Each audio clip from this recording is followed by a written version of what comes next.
Alleman. Alleman. Tell me a story about your grandfather. Tell me a story about my grandfather. Tell me a story about my grandfather. Tell me a story about your grandfather. Years and years and years ago, Tim and I don't know if you know this about Tim and I, but we grew up together. And we used to go over to our grandmother's house, and they would play cards. They would play a game called 31. And Tim and I would hang out in this little side room, and we'd play pirate ship. They had an old trunk, a pallet, and an old bed that we turned sideways. And we would run and bounce off the bed on the wall, and we would climb inside the trunk, and we would act like the rest of the room was water. But one of the things that we enjoyed doing was we enjoyed going into the dining room when everyone was taking breaks from playing cards, and we would take little sips off of everyone's drinks. I remember that. And that was the first time that I ever got drunk, was with my guy Tim. Best memory I never had. Yeah. That never happened. Not me. That was me. Oh, well then. I probably wasn't even born at the time the story happened, so. I hover gently above railroad cars tattooed with national graffiti, crushing out cigarettes and smuggling cardboard in the bottom of styrofoam cups. I wonder if David Blaine is Jesus, you know, come back again. I think this while my hand burns from toxic bathroom cleanser, lightheaded swaying in my doorway. I remembered spray paint. I go down to the basement to get some more. The sun rose like every other day while I rankle. And I think back and I see I may have angered the gods. It was today I realized, no, recognize, that man is not concerned with me rotting inside this brick and wood. No more novelty. They all have rodent eyes and their flaking scalps are covered by coarse, brittle electric wool. Tomorrow I have to paint larger, worship louder, but simply speak plainly while never giving up. I wonder if, with the morning sun, my patron saint of paper and pen fills me with faith, forever filling this empty vessel. Thanks.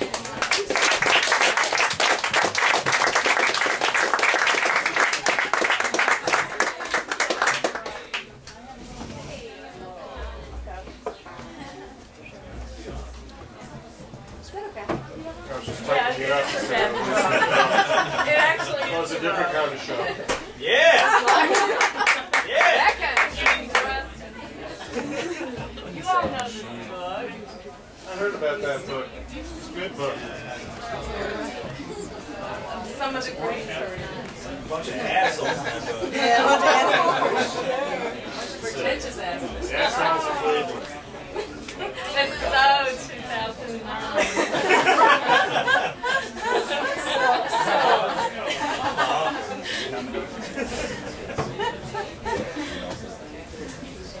It's also somebody tall is here.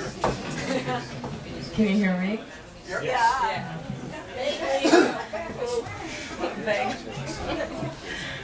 I danced the tango on a cold linoleum floor in a kitchen in Helsinki, made damp by boiling beets and condensation.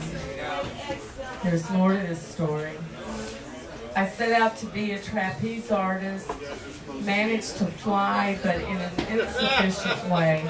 The circus let me go. I crawled into a barrel and rolled all the way to Oklahoma, where I learned how to be a rodeo clown. You may scoff at that occupation, but believe me, it's not all fun and games. I saved the life of many a cowboy. I sold my truck and bought a one-way ticket to Scandinavia because O Finlandia was my favorite record as a girl. There's not much to do in Helsinki, but I can tell by your outfit that you dance the tango and drink absinthe when you're flush in this place where the language is impossible. In this place that's so cold that you can see the cold and it looks elegant and calm, and the story doesn't end. And the story doesn't end. Yeah.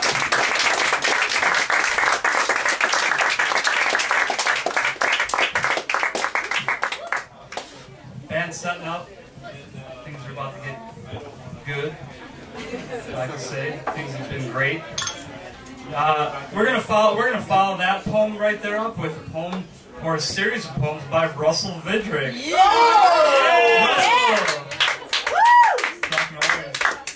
Just walked in. He's so polite that he probably can't break from his car. Here he is. How do you do that? Russel Vidrick. So happens to be here right now. How do you do that? Knock him dead. Knock him dead, Russ. Okay, here's the poem and I wrote after the last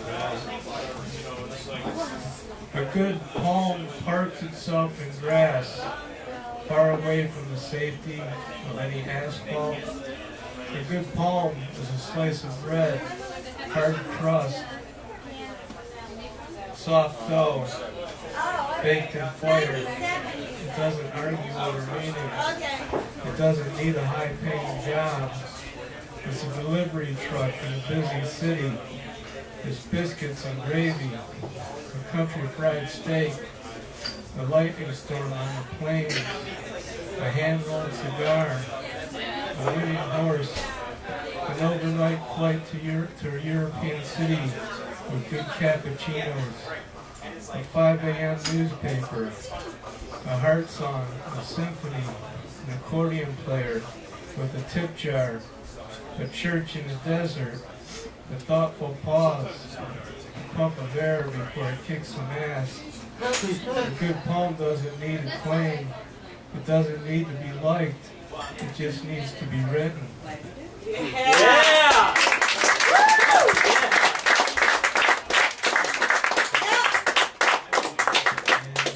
And as always, a couple love poems for Charlotte.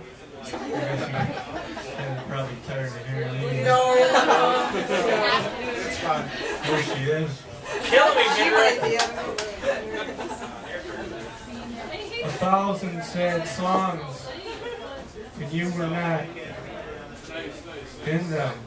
Instead, a wild horse, a serpent, and a silvery fish glided into my hands and wrote down this poem. I love to be among the mad, blind accordion players, searching for the seed in the middle of the rose, walking in the wind to the store to find a fresh loaf of bread, longing for the truth within the stones that grow in the sky. Suddenly, it happened. The ant picked up its leaf, and the cricket started its song. She asked me to read her a poem. Suddenly, the thought began to lift, and behind only the dew on 1,000 blades of grass.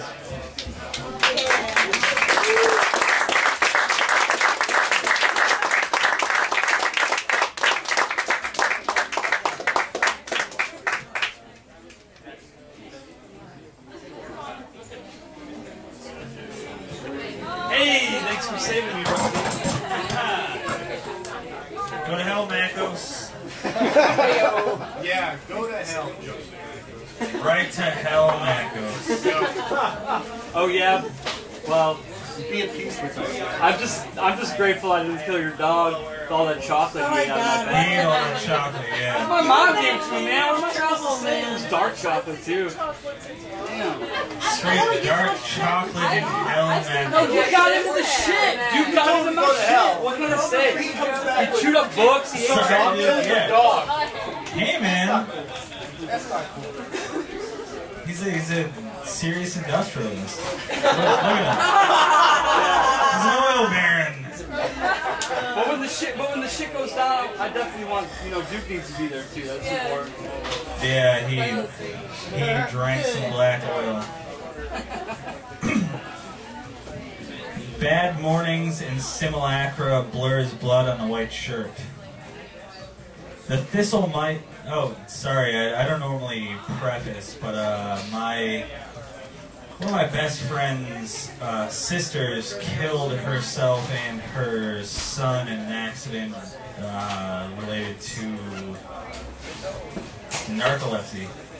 And I guess this is about that. Yeah, she crashed like 20 times. Not a shock, I guess. Bad mornings and simulacra blurs blood on a white shirt. The thistle might bad nectar, black on, black nectar off. Grammar, the way the words sound, the way the wind sounds. Gone crawling out of the trees, up the street, hissing steam. Crouched against the front door, simmer knows your name and forces itself inside your mouth like an accident.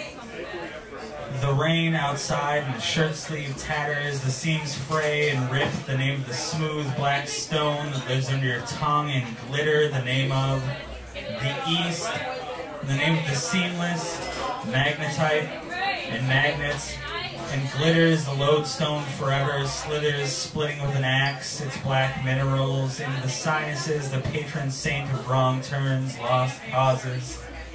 Some go praying, the long black drive into fog, some going with family, 5 at a time, snuffed against concrete. Deep oil or for good, shuffling a gray form between lungs, and forever breathing smoke, exhale, sad songs singing. The great reminder, death, gone shrugging off into the dark and crawling up into the back of your throat because of so many awful small things thrown into question, grand glimmering in summers of the ocean dissolving, as hell glows orange upon some glimmering vista. Yeah.